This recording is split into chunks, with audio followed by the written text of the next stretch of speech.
तो हेलो प्यारे बच्चों, फिर एक नई वीडियो में आपका स्वागत है। बच्चों, आज की इस वीडियो में मैं आप लोग से बताने वाला हूं डीएलएड संबंधित संपूर्ण जानकारी। ठीक है, तो चलिए, इन बच्चों के मन में बहुत सारे सवाल है कि डीएलएड कोर्स क्या होता है, एंट्रांस एग्जाम क्या होता है, डीएलएड का कोर्स काफी कितना लगता है, एज लिमिट क्या होता है, और भी बहुत सारे सवाल इनके मन में। ठीक है, तो इनके मन में जितने भी डीएलएड संबंधित जानकारी इनको चाहिए, मैं आज सारी जानकारी को देने वाले हैं। तो चलिए, पहले हम लोग इनका नाम जानते हैं। बताइए, आपका नाम क्या हुआ? आलोक कुमार मंडल। बताइए, पहला सवाल आपका क्या है? डीएलएड क्या है?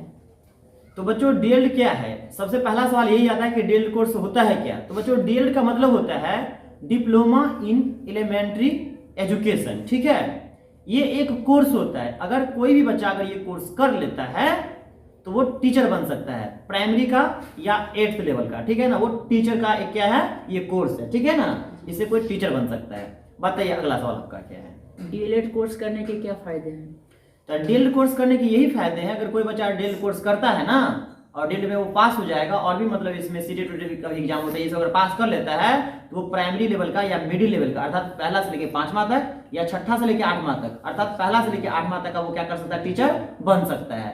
अगर कोई बच्चा इंटर पास है, अगर वो डीएलएड करता है, ठीक है ना, तो 5वां तक का टीचर बन सकता है। अगर कोई इंटर भी पास है और ग्रेजुएशन भी पास है, अगर दोनों पास है और अगर डीएलएड उसका कंप्लीट हो जाता है, बीच में अगर सीटेट वो पास किया रहता है, तो वो पहला से लेकर 8वां तक का टीचर बन सकता है। अगर इंटर पास है तो 5वां तक, अगर ग्रेजुएशन भी उसका फाइनल है तो 8वां तक का टीचर बन सकता है। पूछिए, अगला सवाल आपका क्या है?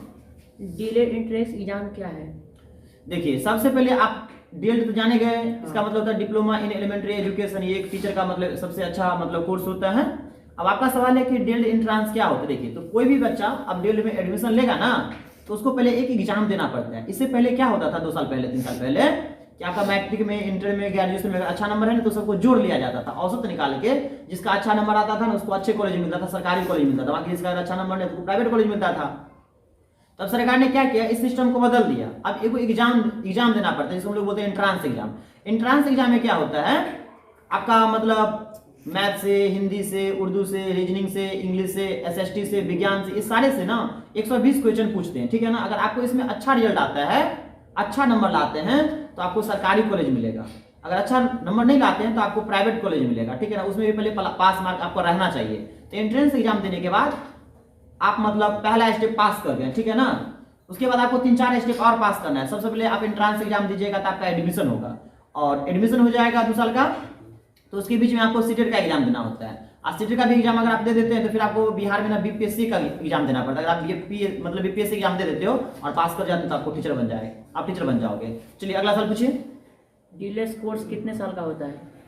तो बच्चों, याद रखना, मैंने आपको बताया था पहले, डीएलएड कोर्स ना 2 साल का होता है ना।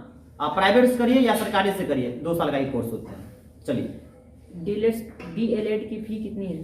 तो बहुत ही अच्छा सवाल है कि डीएलएड कोर्स करने का फीस कितना लगता है। तो बच्चों, आपको याद रखना है, डीएलएड कोर्स करने के ना 2 तरह का फीस है।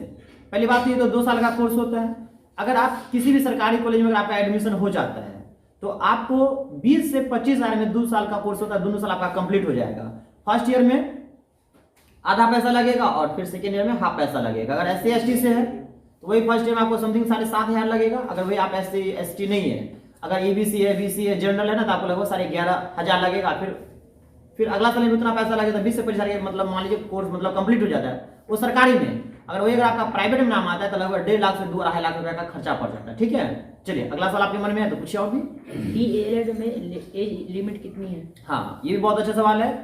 तो बच्चों, बिहार में डीएलएड कोर्स करने के लिए एज रखा गया है, कम से कम 17 साल आपका होना चाहिए और अधिक से अधिक आपका 40 साल होना चाहिए। मतलब 17 से अगर 40 के बीच में अगर आपका एज है तो आप डीएलएड कोर्स कर सकते हैं। ठीक है, और भी मन में आपके सवाल है तो पूछिए। नहीं।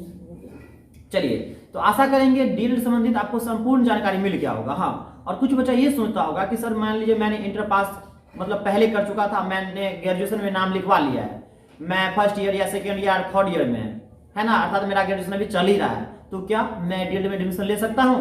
तो इसका भी मैं आपको जवाब दे देता हूं। देखिए, अगर आप इंटर पास है मान लीजिए, या इस बार पास करने वाले हैं, इस बार एग्जाम देने वाले हैं, तो आप फॉर्म फिल कर देंगे। अगर आपका ग्रेजुएशन में मान लीजिए नाम लिखा है, फर्स्ट ईयर में है या आप सेकेंड ईयर में है, तो आप भी एंट्रांस का फॉर्म भर सकते हैं, एग्जाम दे सकते हैं। अगर आपका अच्छा नंबर आता है, अगर गवर्नमेंट कॉलेज में मतलब नाम आ जाता है, तो हम तो कहेंगे आप नाम लिखवा लीजिए।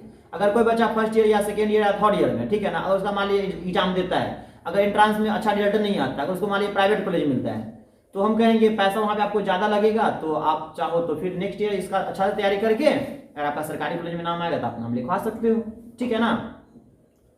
तो अगर आपके मन के भी अंदर अगर डीएलएड से मतलब कोई भी जानकारी अगर आपको चाहिए तो आप लोग मुझे कमेंट कर सकते हो। अगर वीडियो अगर आपको अच्छा लगा तो प्लीज़ वीडियो को लाइक कर दीजिएगा। अगर चैनल पर आप लोग पहली बार आए होंगे तो प्लीज़ चैनल को आप लोग सब्सक्राइब कर दीजिएगा।